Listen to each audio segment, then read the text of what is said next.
When our father disowned us, I couldn't believe what I was hearing. It wasn't until much later that his words began to sink in, that I began to feel the weight of what it meant.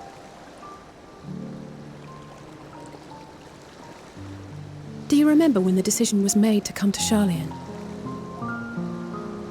Graham said that the Forum was determined to keep us in the dark, and that Father's venomous performance was part of that strategy, to keep us at arm's length. Perhaps it was. Father argued with Grandfather on many occasions, but never with such dismissive contempt. And when he demanded what justifies the sacrifices we make in war, I honestly didn't know what to say. Neither did Alpha know, I know, but never for one moment did I believe we had made the wrong choice. So all I could do was fume silently.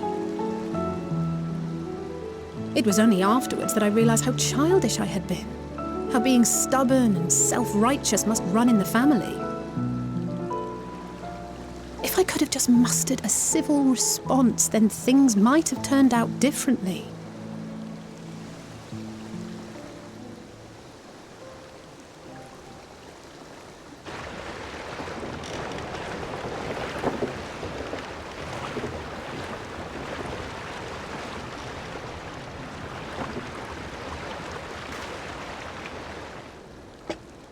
They must be ferrying goods to Labyrinthos.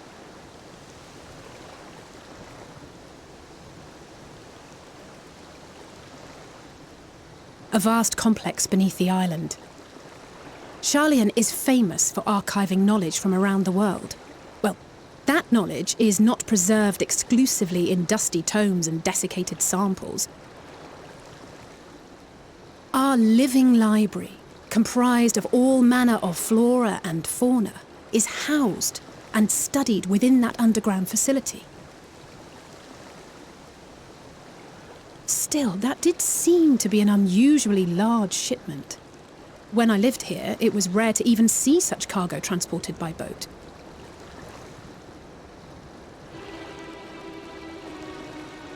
Wait! Didn't you hear something in the last stand about the gleaners coming and going more than usual? Well, I think they're the ones we saw manning those boats. And gleaners answer to the Forum.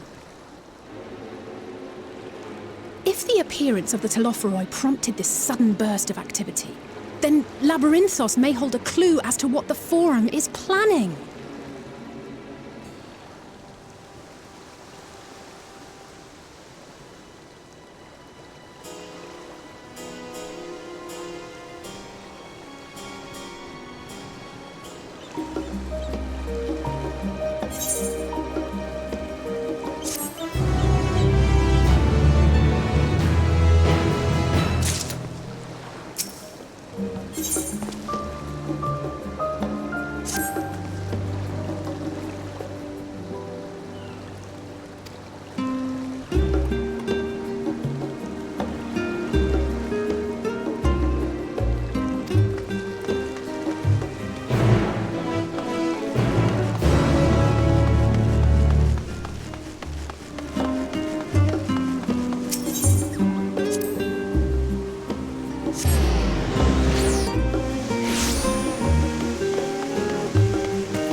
Deep beneath the scholar's city shines a false sun within a fabricated sky. In any age exist those who consider the floor an extension of their bookshelves, and this vault's architects surely belonged to that special breed. If the stack grows too high, start a new one. If no room remains, then make more rooms. A simple solution at first, and then bit by bit, a profound transformation. Knowledge buried beneath knowledge, a growing, creeping labyrinth from which there is no escape.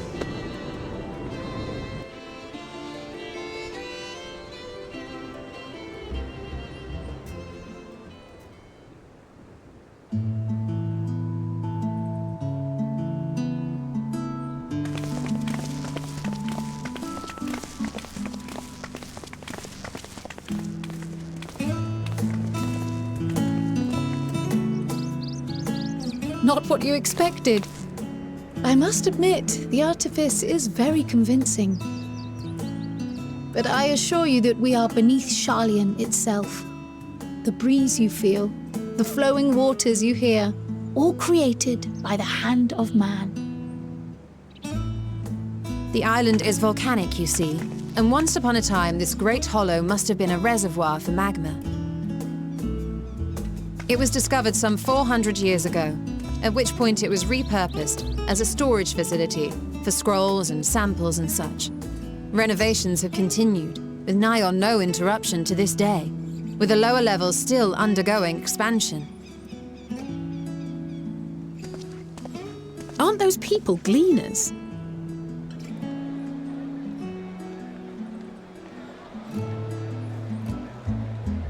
Aye, judging by their dress. They are said to work alone as a rule, but 'twould seem that rule is being enthusiastically broken today. It may be as you suspected, that they are engaged in a task apart from the norm.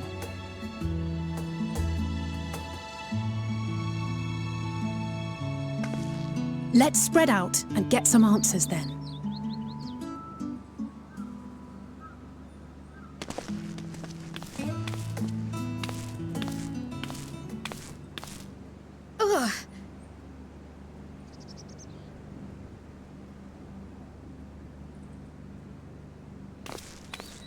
Did you call to me just now?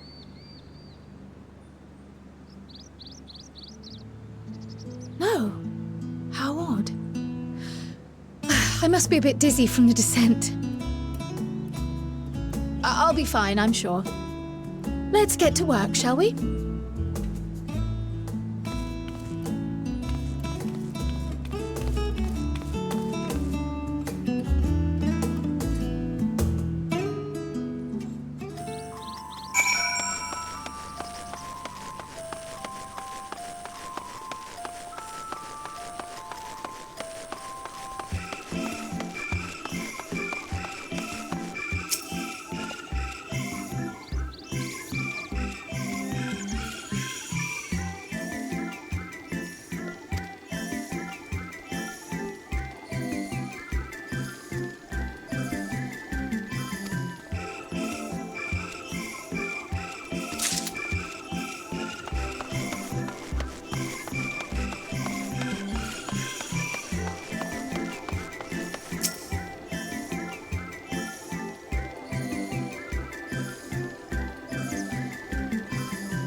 Fair shot. Nicely done. Let me truss this one up and I'll make my way over to you.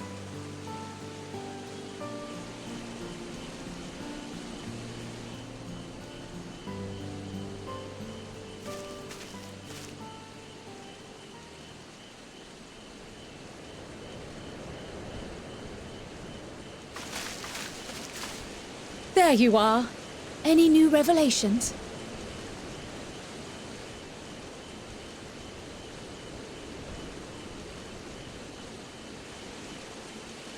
So you met with that gleaner again, this time to capture a hornbill.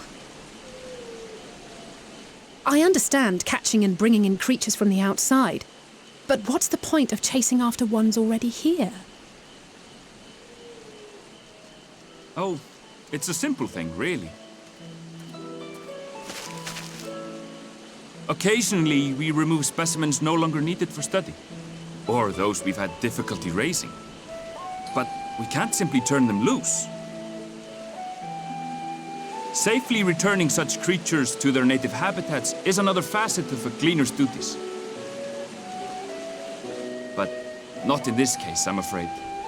I've been asked to bring the bird below.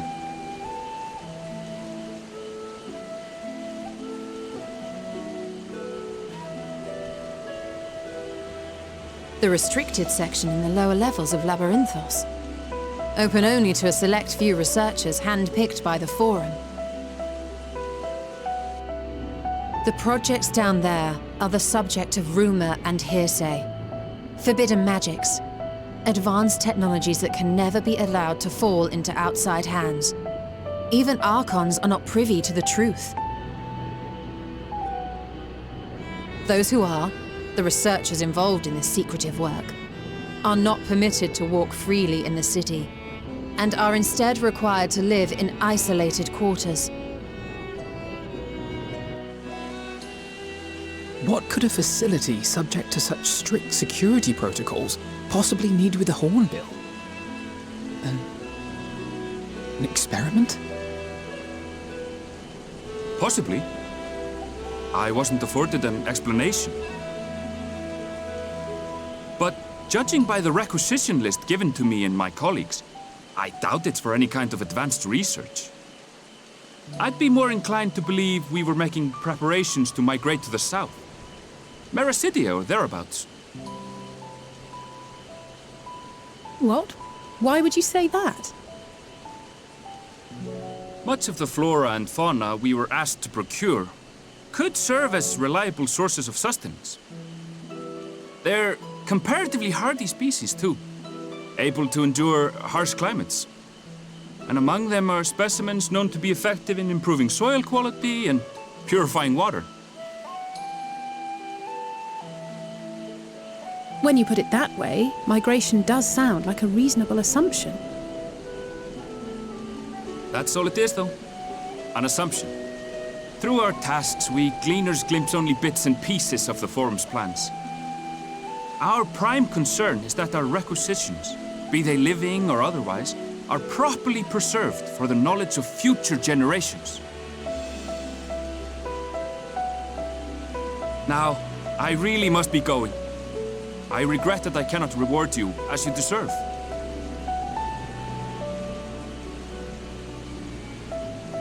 Perhaps you might reward us after a fashion then. It is imperative that we reach the lower levels. And seeing as you are already set to descend with your assigned cargo, mayhap we could accompany you as your assistants. I'm afraid that won't be possible. Once the animals have been prepared for transport, we send them down separately via the lift. I will, of course, follow after to make my report, but I can hardly pass you off as porters when there's nothing left to carry.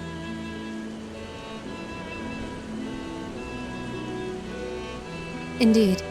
Pray forget I said anything.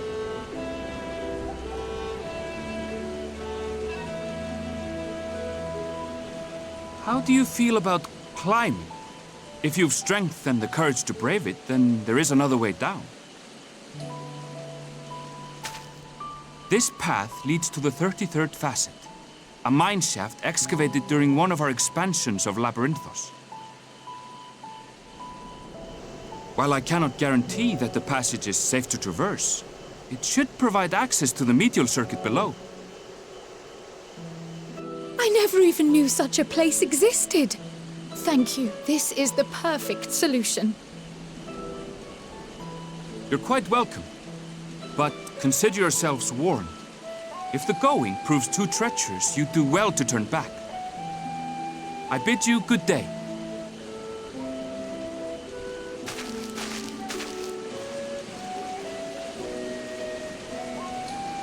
Well, turning back is hardly an option, not when we've come this far.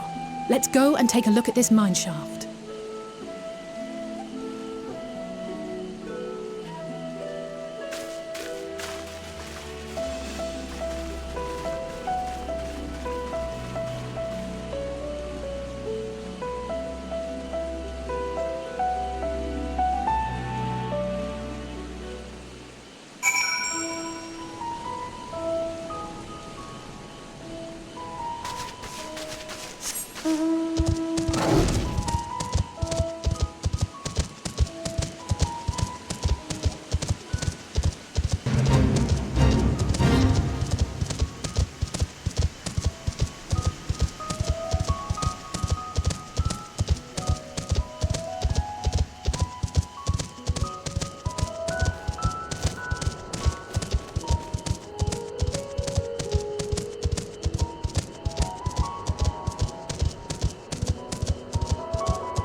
Hard to look away, isn't it?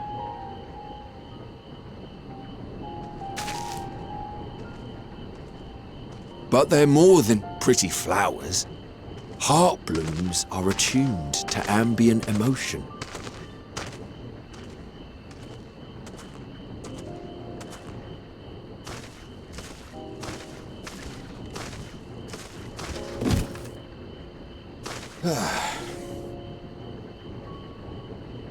You don't seem convinced, but believe me, it's true.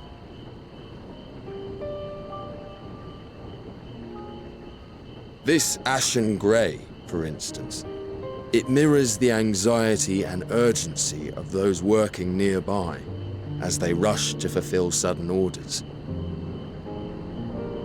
Intense feelings like those spur the petals to change colour. Bright glowing hues in the presence of joy, dark subdued shades for frustration or despair. Yet even with the collected wisdom of Sharlayan at our disposal, we've yet to identify the underlying principle of this empathic effect. And there are other mysteries besides.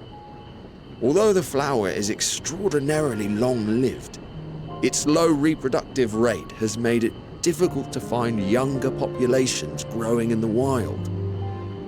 With too few sightings to map its distribution, and no closely related species to track, we've been unable to pinpoint its land of origin. To further complicate matters, every culture, even dimly aware of its existence, has given it a different name and mythos. Our attempts to study it via the historical record have been an exercise in frustration. As an avid botanist myself, I should one day like to unravel the Heartbloom's secrets. But I'm afraid other duties must take precedence. I will leave you to your thoughts.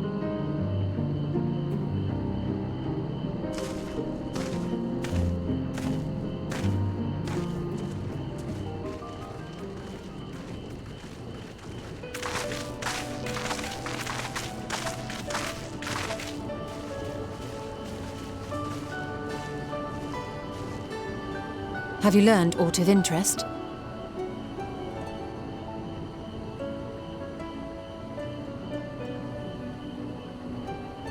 A flower that reacts to one's feelings? Strange. I must say, I have never heard of such a thing.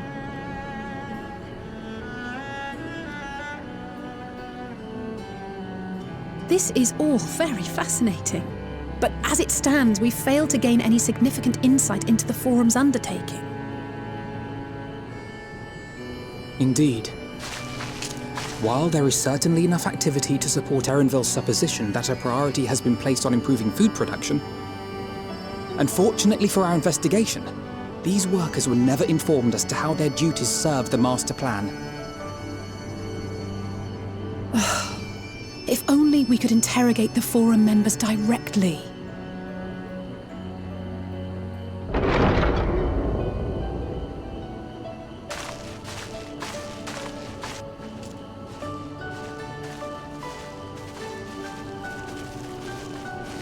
Isn't that the entrance to the Archaean?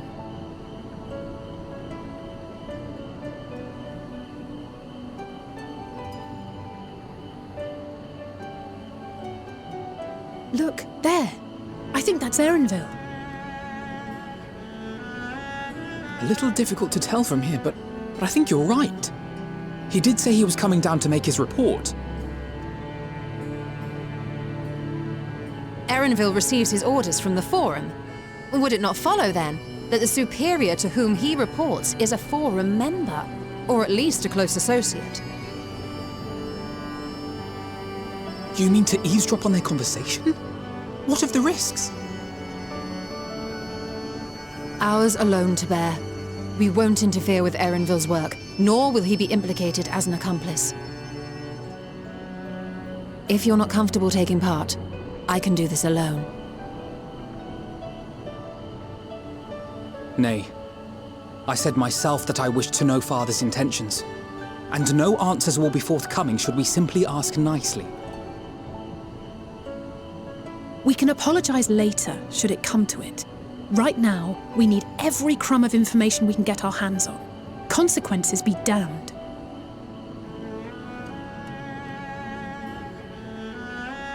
It might be best if you came along as well. In fact, we should all...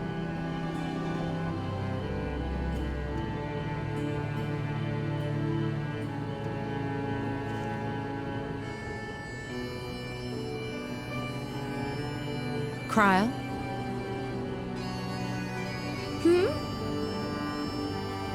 Oh, yes. That certainly sounds like a plan. I'm glad you agree.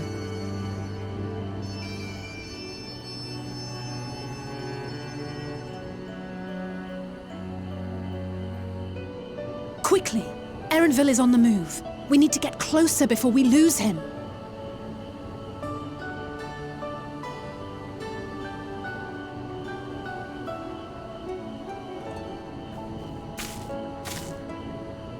Almost. I can almost reach you.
I trust you will find your compensation to be more than satisfactory. We wish to make clear that we are pleased with the efficiency and thoroughness of your work. So much so that we have come bearing new tasks in need of your competent hand.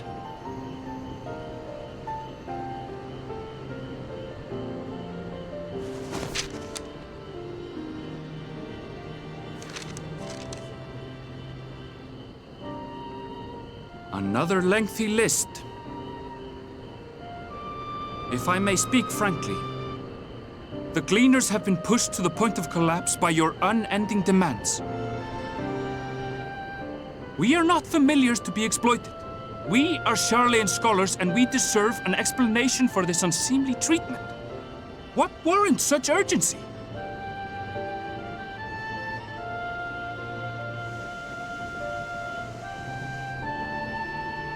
In an age long past, Sharlayan was charged with a momentous duty. And now that word of the final days hangs heavy in the air, the time has come for us to fulfill that charge. I can say no more, but I promise you this. All will be revealed in due course. And when it has, you will understand that your toil was in service to the greatest good.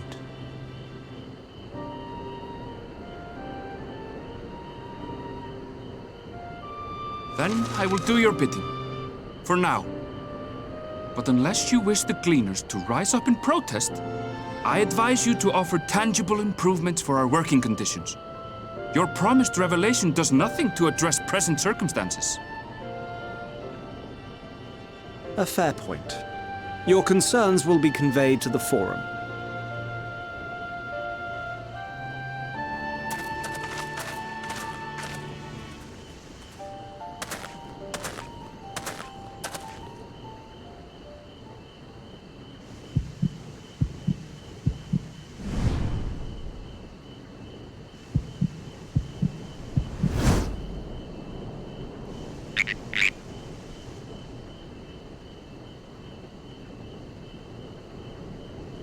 I hope that was informative. You may consider my debt to you repaid in full. While I do have my reservations about the Forum, I want to believe that they have our best interests at heart. Which is why I'm reassured that you're busy sniffing out the truth of things. We can ill afford to place all our eggs in one basket, this master plan of theirs, without first understanding the risks involved.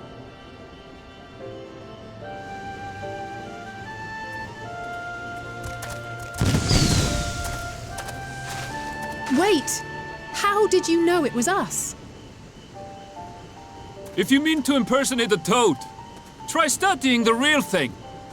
And don't try to fool an expert.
for you.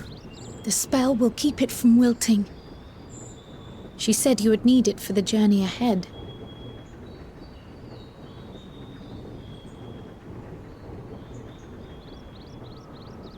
Will you speak with her now? I cannot hope to match Minfilia's clarity, of course, but...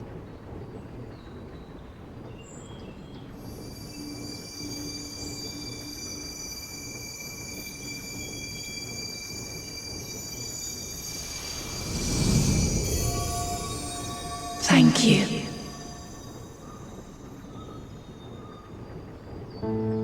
Do not worry. She has lent me her body for only a moment. Just as I could not save the first from the flood of light, it has become arduous for me to interact with the physical world without assistance. Though I might converse with you for a time, the incorporeal form I assumed on the ship would be incapable of casting even the simplest enchantment. It is in the depths of the ethereal sea, the place to which all life returns, where my influence is greatest. After Minfilia's sacrifice on the first, it was to the sea, here in the source, where I ferried her soul. I wished that gentle spirit to find rest in the world she loved so well.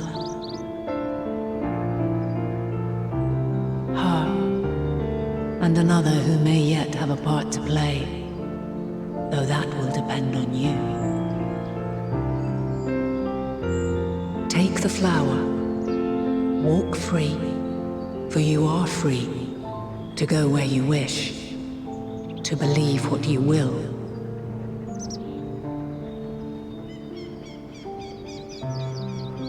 That bloom will be your guide, test and proof of your conviction. In darkness, seek joy. Surrender not to sadness, and see beyond despair. Walk free, and bear the light for others to follow. Together, raise it aloft and let it shine, till the end, blinding and radiant.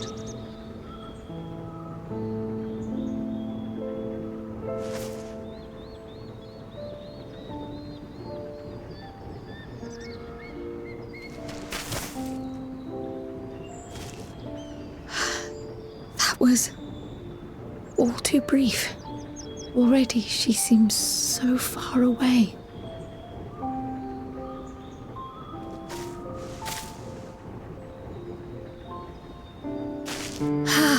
My apologies if I startled you. Ever since we began our descent into Labyrinthos, I had sensed another's will, straining to reach out. Even with my particular talents, though, I was unable to make a connection at first, so weak and tenuous it was. Once I took hold of that wispy thread, imagine my surprise to discover it was Heidelin herself. Needless to say, it seemed wise to learn what we could before letting go.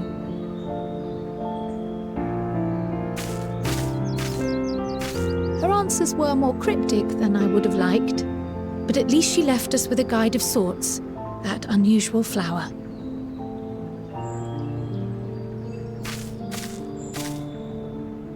Yes, we are definitely making progress.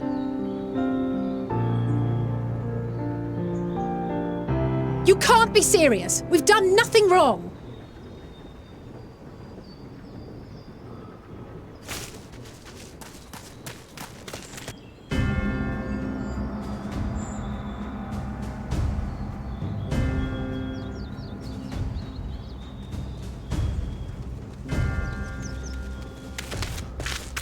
Master Fortuno? What business has the Forum with us? Obstruction and suppression, apparently. Mistress Baldessian, our records show you facilitated the Scions' entrance into Sharlayan by claiming them as assistants for your organization.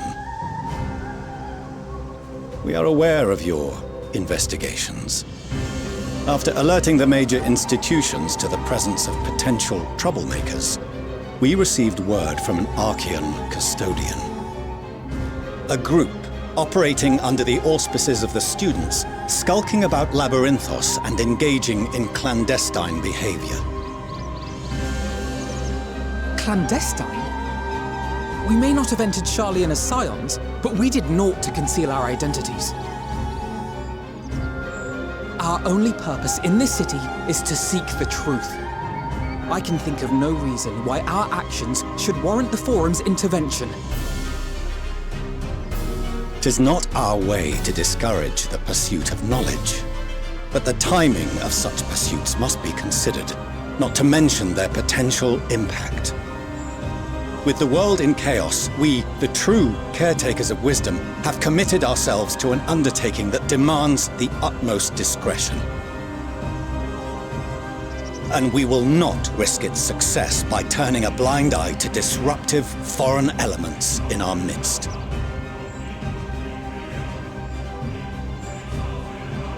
What, then, is to be our fate? Will you put us on a ship back to Eorzea? The Forum will convene to examine your case. The results of said inquiry will determine your future in this city. As for your absent companion, he has already been detained. Graha! But why? Is reading a crime now, too? Reading is encouraged, celebrated even. Not, however, of the volumes shelved in the restricted section of the library.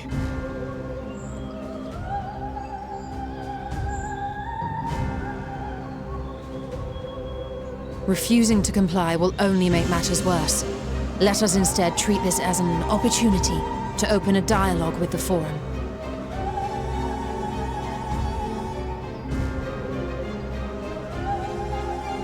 Silence is often one's best defense.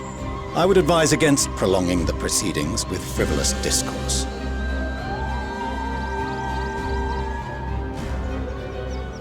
But enough. This is not the place for debate. The rostra await.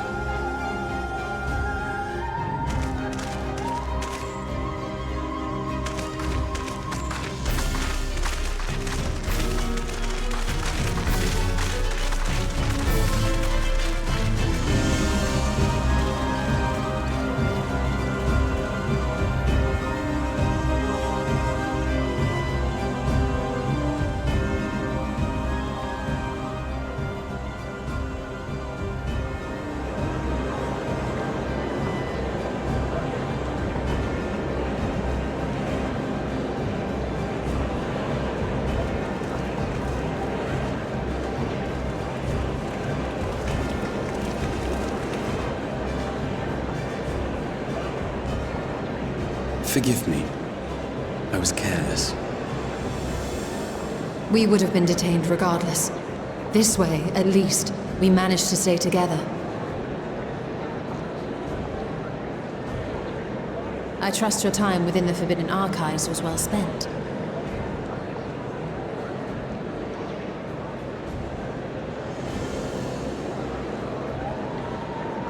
The Forum will come to order! This inquiry is now in session. As Speaker-elect, I will be presiding over the day's proceedings.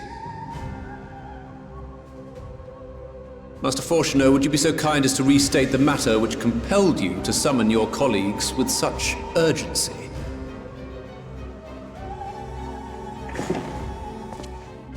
As you are all aware, we recently denied Eorzea's request for Sharlayan assistance. Since then, certain individuals dissatisfied with our decision have taken it upon themselves to interfere with our work. They entered our nation masquerading as associates of the students of Baldessian. But these malcontents are better known as the Scions of the Seventh Dawn. These militants wield influence with both the Eorzean and Eastern alliances. and are inextricably involved with the crises presently afflicting the world at large. Loose in our city, these warmongers sought to meddle with and expose matters of state secret. What are they, if not a dire threat to be expelled?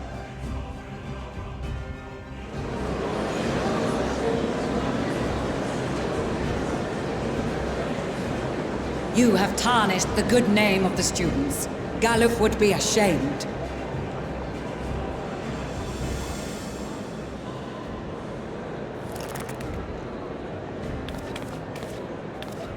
Galuf Baldessian was never one to forsake his fellow man.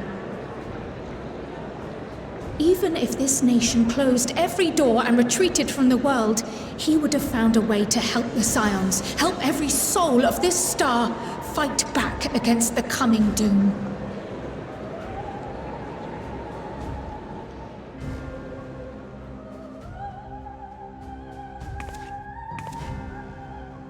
A terrible enemy stands poised to lay waste to all we hold dear. In the face of such madness, Eorzea reached out to Sharlayan, a respected ally, in the hopes of forming a united front. Was your curt dismissal truly the best you could offer? Or are you so preoccupied with your momentous duty of an age long past that even the end of the world is unworthy of your attention?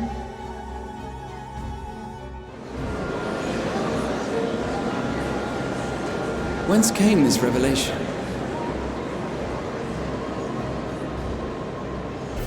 From the mouth of a Forum member within fortuitous earshot. Then it seems your findings support my own.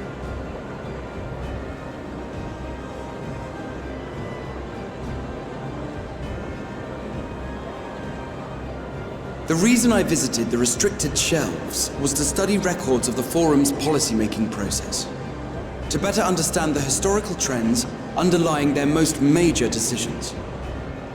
At first glance, the positions of neutrality in war and the accumulation of knowledge above all else appear constant and consistent, the unchanging pillars of Sharlayan society.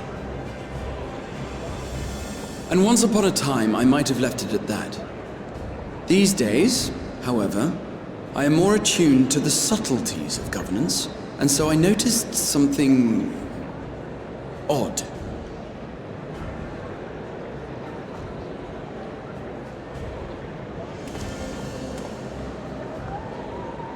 From a particular point in time, the purpose of these policies shifted. No longer was knowledge preserved for the benefit of society. Rather, society was to be gradually reshaped to ensure the preservation of knowledge.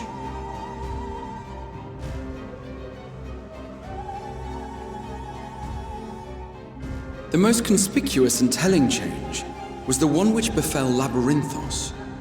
Once little more than an oversized storehouse, an enormous allocation of funds saw it transformed into an advanced research and archival facility. I also discovered a fascinating account on the finances of our Dravanian colony.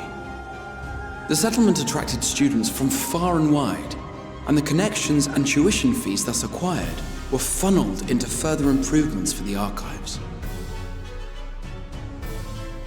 Now, there is no question that our nation's progress is tied to the acquisition of wisdom.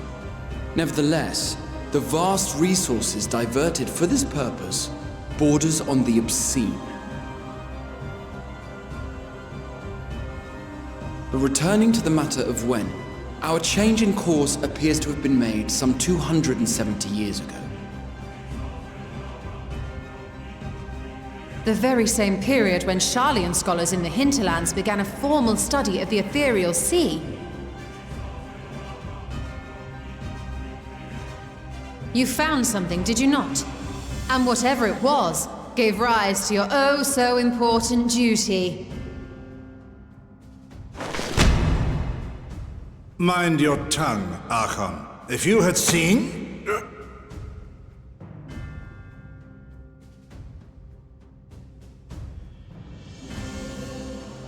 Yes, we are bound by a duty we cannot ignore. Knowing this, what would you have us do? Abandon our vital work and join you on the field of battle? We will never choose the way of the sword. We will fulfill our mission not through strife and bloodshed, but survival. Come what may, we shall live on. We must. Do as you must, then. But we Scions will fight until the heavens fall, until our last breath.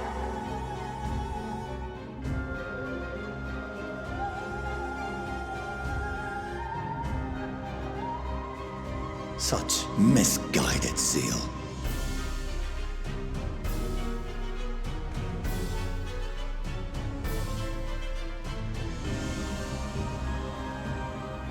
Father,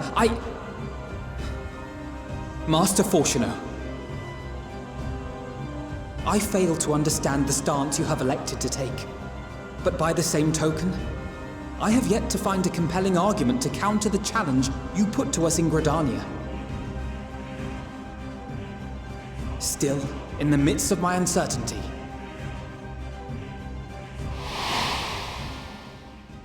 I must trust in myself to do what is right, as others have chosen to trust in me.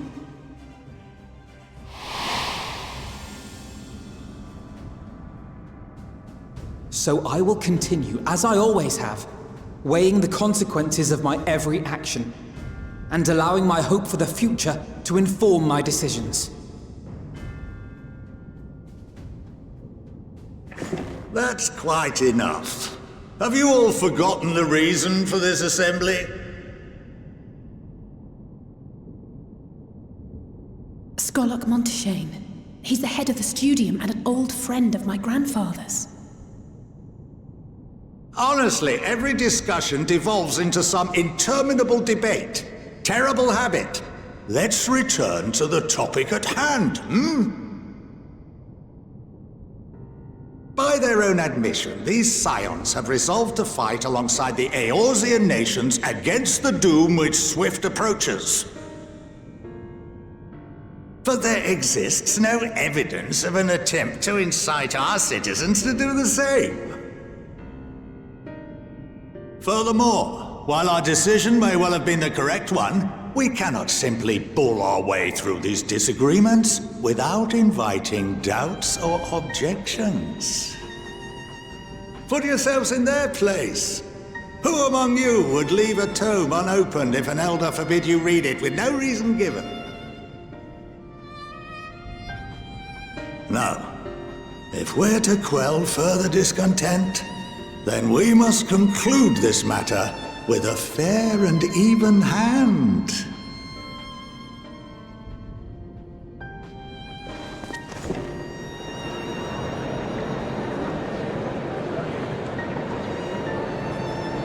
Order! We will have order! Master Monteshane raises some valid points. Keeping such concerns in mind, I propose we enforce the following measures. Until further notice, the students of Baldesion are to cease any and all activities within the domain of Sharlayan. You will also refrain from any further investigation into the Forum's decisions and duties. Failure to comply with these restrictions will result in the immediate expulsion of your Scion associates.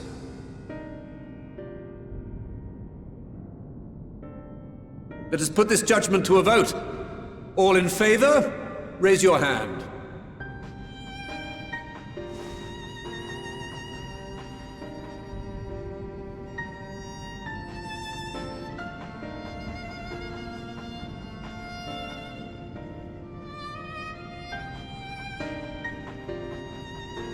I count 51 for and 48 against. The proposal is passed. Students, Scions, you have heard the Forum's judgment. Pray abide by it, or face the consequences.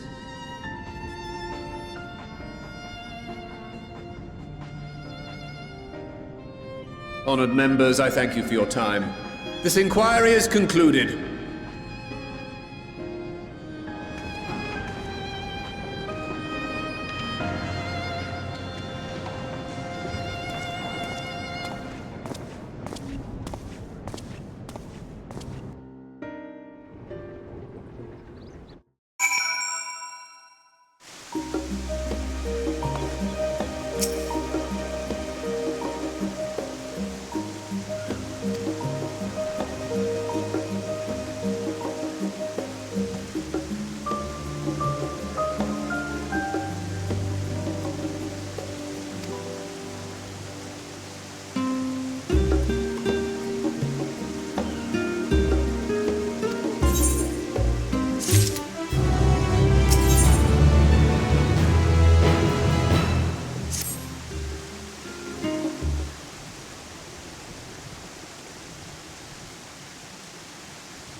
Welcome home, my lady.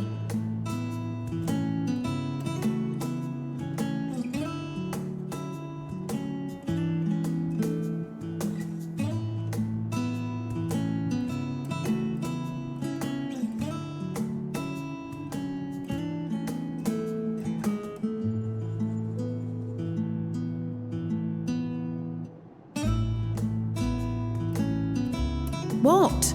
What are you gawping at?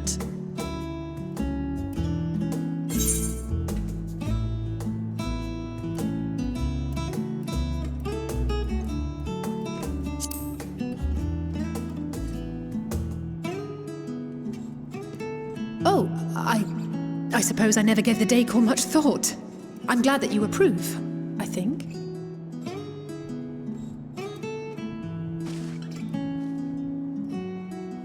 Lord Fortuneau is not to hear of this visit.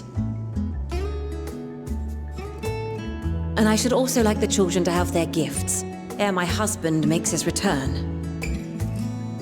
As you wish, my lady.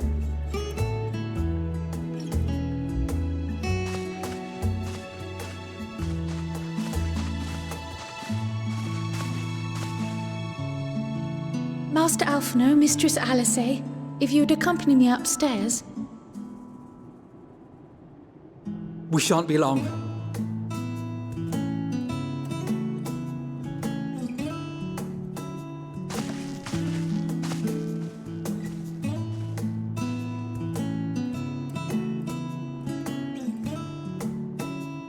The twins have been sending letters home from time to time, recounting their latest adventures. I am sure they withhold certain details, of course, if only to keep me from worrying. Yet a mother worries all the same. In the early days especially, I tried to support them as best I could, sending the Scion's coin and other such donations.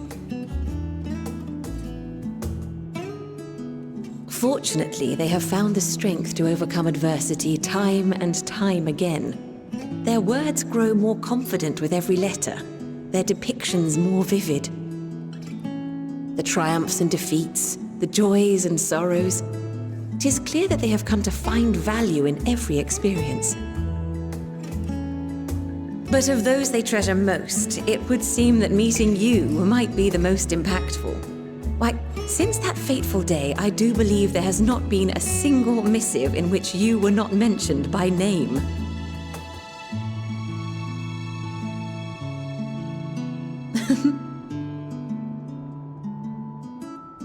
"'Tis plain they care for you, and I am glad they have such a steadfast companion watching over them.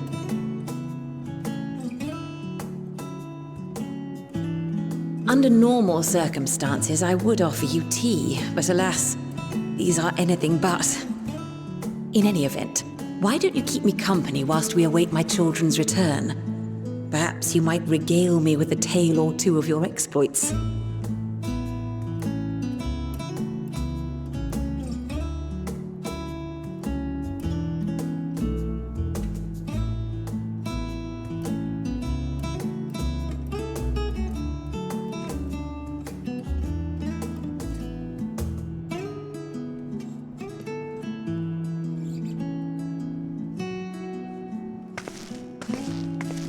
When you mentioned gifts, I wasn't sure what to expect. Mother, Oh, look how well it fits you. And the style is to your liking?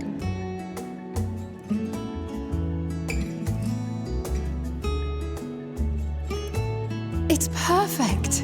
Exactly what I would have chosen. But please, tell me you had something different made for Alphino. Naturally. You are hardly little children anymore. And while I shall miss dressing you in those precious matching outfits, I must respect the individuals you have grown to become. See for yourself.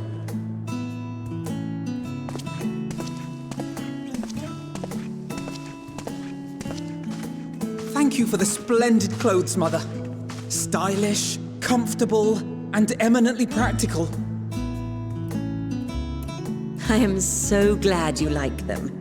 They are, however, missing one final touch.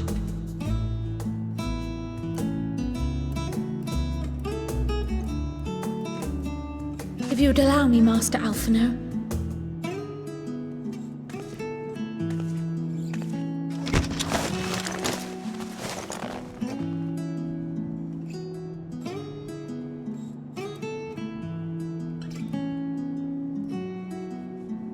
Wait.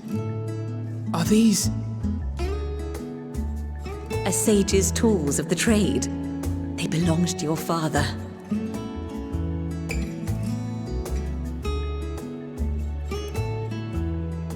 Though he may as well be chained to his desk these days, as a student he was often called upon to venture into the field.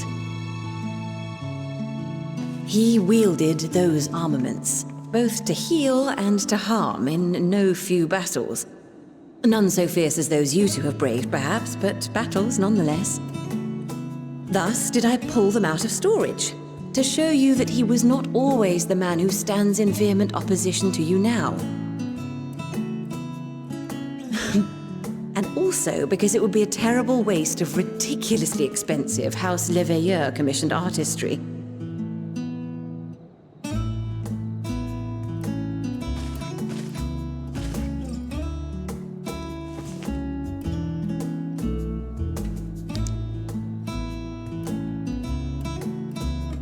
I am told these devices are quite difficult to master, but someone of your extensive experience should soon have them darting about with grace and aplomb. May the wisdom in that crystal serve you well. And please, try to find common ground with your father, that you might come and go without need for this awful subterfuge.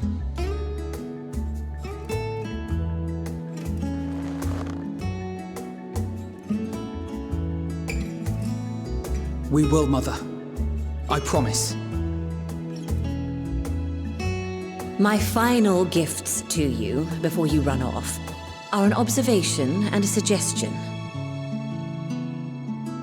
Firstly, Fortunato has ever been a serious man, but it was only after you were born that he truly lost himself in his work. I may not know the Forum's inner workings, but I know your father's. The timing of that change in him holds some significance. Secondly, do not seek to best your father with words.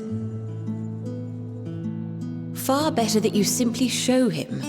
Let him discover the merit of your actions, after they cannot be undone.